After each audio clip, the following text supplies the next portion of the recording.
Hi guys, I just wanted to pop on really quickly here and just say thank you. Thank you for watching my videos, for participating in the sewing circle and making comments. There are so many of you from all over the world. It is just so exciting to me. You are helping me to be successful. I thank you for your patience. Still learning a lot here, and just for your suggestions even in the comments. Thank you so much. It means the world to me. Also, I want to give a big shout out to Today in Jenny's Sewing Room. She's the lady that created hashtag Friday Sews for us, and I'll be using that today. So thank you, Jenny. Anyway, I hope you guys enjoy this episode of the Sewing Circle. Welcome. This is my tiny trailer that I moved into a year ago, and it is my sewing trailer. I'm going to give you a little peek into one of my storage areas. So when I moved in, the refrigerator was no longer working.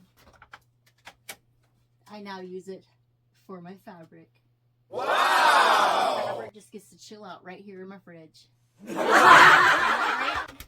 Anyway, this is my trailer. Welcome.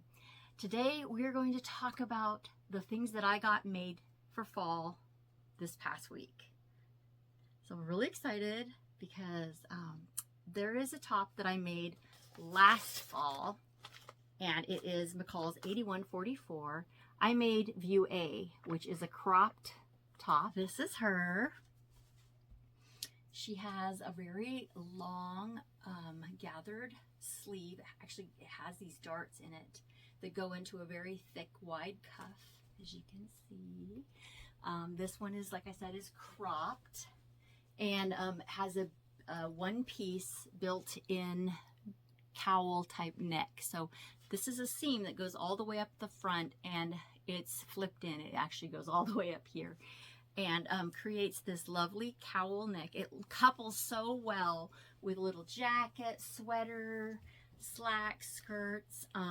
It's just a really cute go-to top that I wore a lot this last fall, and I will wear again this fall because it's in such great condition. I got this fabric at Joann's, and it is just a really nice thick, it just has such a nice feel to it. Luscious fabric, makes me feel very dressed up without being dressed up. Now I made another one this past week. Just a second. This time I tried View C, which has a bottom cuff to it, a bottom band to it. Again, I did the longer cuffs, which I just think are so fancy. Makes me feel very regal. And these nice deep darts again in the sleeve. This does not have a gather up here. It's just a set-in, I don't know what you call this, but the sleeve sets in down here. I don't know if you can see it on the white. Again, there is a seam up the front that creates this cowl neckline.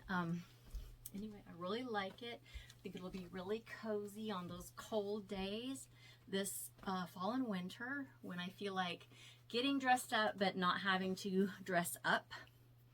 It's like a sweatshirt, but is fancy. So I would highly recommend this pattern. I will probably make myself a couple more just because they're so versatile. Look cute with, like I have leggings on right now, looks cute with jeans, looks cute with slacks, sweats, whatever you want to wear. This top is just elegant. So highly recommend it. Next up is Simplicity 9385. I made View A, and of course I chose the long cuffs on this one. It does gather at the shoulder. It does have a band at the bottom. Loving the bands this year. And this fabric I picked up at Joann's.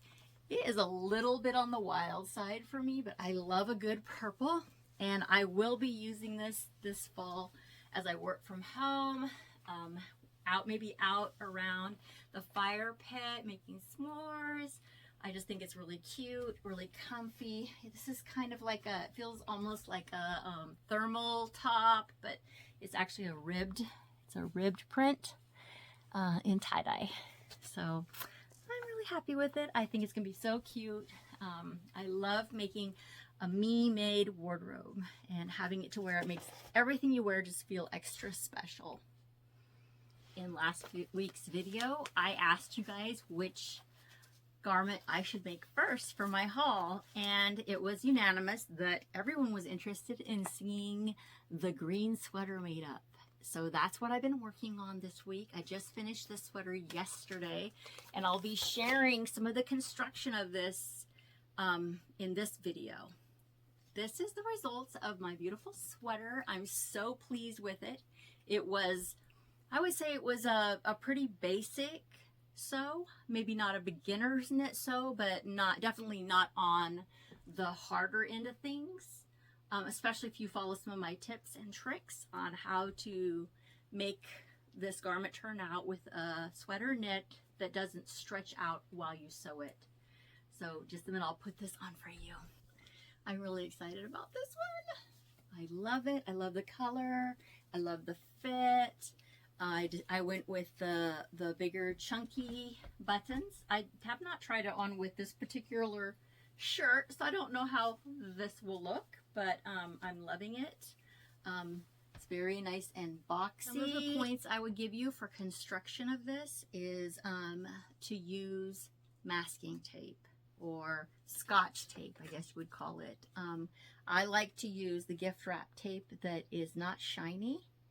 And I literally will tape, like for example, around the pockets before I ever flip them, sew around and cut the corners to flip it under. If you know the construction of a pocket, I put tape all the way around my pocket on the wrong side, on the inside.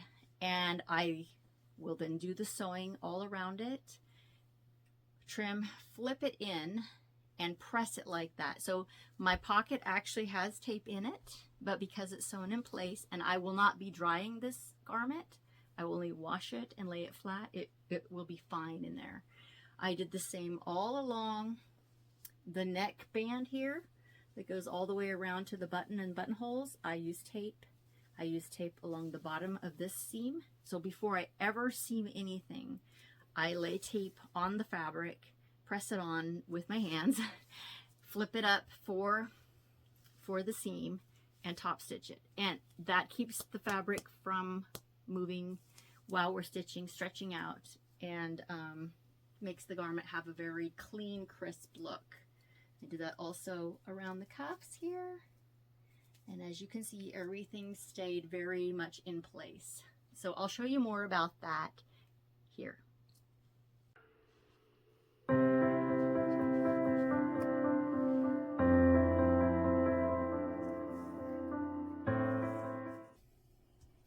Decided to go with the bigger, chunkier button because I really like how it looks on this sweater.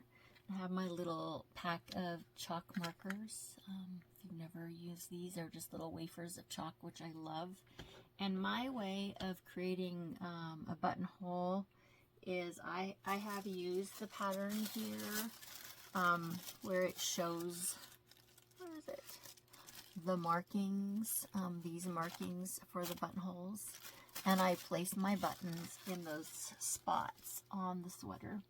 And then I just go through and mark the top and the bottom of the button so that I get a real clear marking of where my buttonhole is going to stop.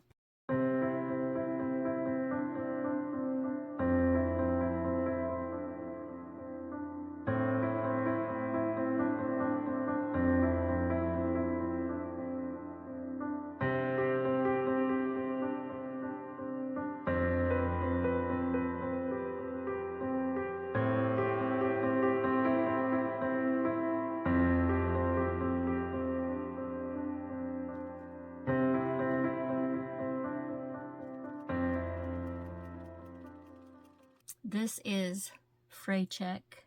I don't know how to make the image reverse properly, but it is F-R-A-Y check.